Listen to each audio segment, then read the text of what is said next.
Türk mesela ulukan müşkül ne bileyim? Hazmedip bilenak millet. Hakkı da var men hak bilenak. Hazmedip bilenak. Şu ulukan taksirla şunu yalınışmalı. Hey sakalına doğru ak girenak. Javan olan şunaydan doğru çıkmalı. Men kim? Şu millet hazmedip bilenak. Hakkı da var.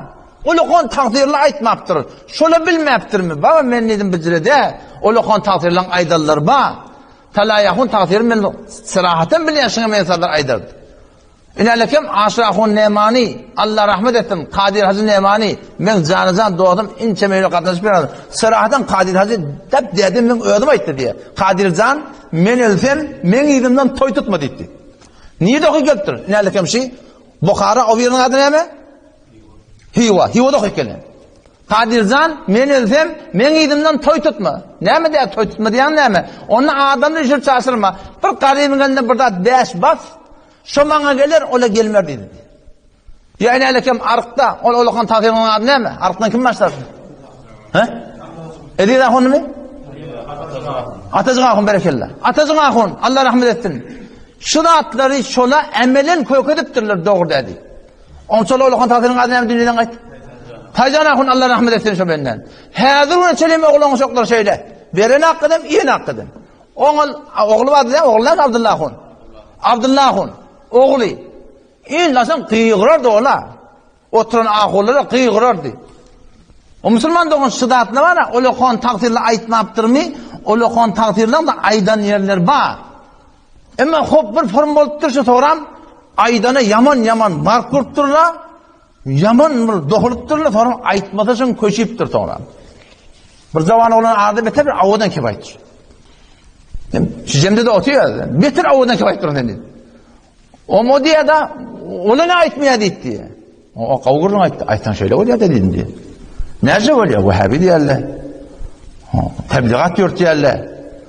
At vuruyorlar. Şikayet ediyorlar. Mark vuruyorlar. Şey diyorlar da dedim diye. Aytan şey diyorlar dedin diye. Şunun için hükümeti bilen akşamı.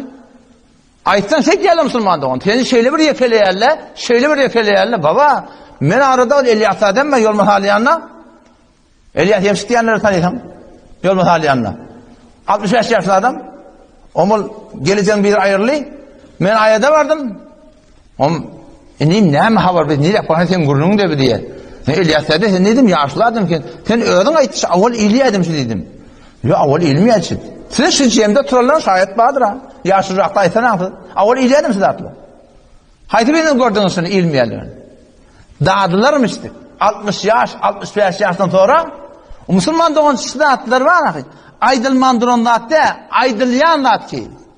Ama bir formuşu galip geliptir. Şunu meyvesatla Müslüman doğan sey deyli, sonra el teoremiden. Yoksa hamiletun nasibe. Amal ediptir, yani bir de sogap yok. Ola Yahudi, başta ola Mesih'in oğlu billah, Müslümanı kafirin denetmekte ki, ona imanı yok. Ama bir de imanı var.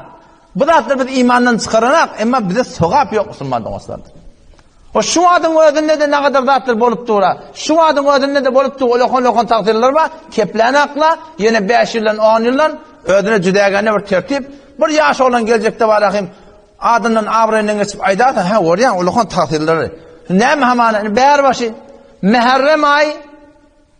Minha erbaatun hurum. Huda Teala Kur'an'da 4 ay haram detti. Bir meherrem ay. Zilkade var, Zilhacce var, Recep ay. 4 tane haram ay var. Meherrem ayda, Meherrem'in fiili hurmatı zayinna. Hazreti İmam Hüseyin radıyallahu anh sonra şehit buluttur, o da zayinna. Ve fakat neten Hazreti İmam Hüseyin'in gurrunu? Kan vakaylar buluttur Meherrem'de, Meherrem'in 10'unda. Ve aydılıyor ki kıyamatta şolun kapçok diye aydılıyor. On makamı maneviydi ki İslam'da var, ona hiç kimse yok. Ama şu Meherrem ayda tadaka vermeliyen gurrun. Siz eştiniz mi ne olur? 5 yıl ne olur badınız? Hey, badımsa arada. O ünlü heyleyle erkekli kaçıp, o kadın üstüne kadın meherremde sadaka veriyor. Niyirde var adam şey? Ehli sünnette yoklar. Başka şeyler ettiğleri öyle kavanine orada. Öyle her nemet diye. Öyle şimdi yok. Biz öyle çarçup mezhebimizde şıdat Müslüman'da onu yoklar. Kabini şu edilip tuğda şey. Kim kepliyorsun anne? Öyle kan takdirli baki. Öyle kan takdirli yokmuş o meler. Kim kepliyorsun hakkında? Hiç kim keplene. Kaytan var şerefet ettiğerler. 15 yıl geçiyor, 10 yıl geçiyor. Nükü nesli var ne hoca var? Hala ki ivatıyla da dol. Ağırlan bağlatı. şu forum dörek kaydıktır Müslümanlık. Yani alekem her kim biliye öyde ekil koymaklık haram. Enen, deden, kakan, maman ekilini o şeylerliğin avudallap koyuluyor. Allah'ım bilin ömür daha yaşayıp veren adımız. Keşke her öyde ekil olsa rahmet perişteki girmeye şol öyde namaz okumak doğru değil diye. Aydılıyam aydılmayam. Ünlü sen o yukarı var. O men dailem ol. Sırrıntısı bir herke nefes. Bar öylerine kıbla tarafta dur. Bu ne mi? Takdirin akıllı. O ne mi beyttiniz? Onun sonra elliğip sonra baba bunu doğru de namazda doğru de. Şunu düşürmeden korkuyor Allah. Öyle bereket geliyor deyip de direktler. O avval yoktu. Yine cahillaşıptır. Yani gelecek nesil ne mi oluyor? Yani avvaldan Bağdat. Gayratlı ulamalar vardı arada. Bir merasimi mescitte tutacak bolsalar, zat edecek bolsalar, ekil salmadılar mescide. Eğer ekil salsalar da çıkardarlar şu gayratlı ulamalar. Çıkarın bunu, doğru değil.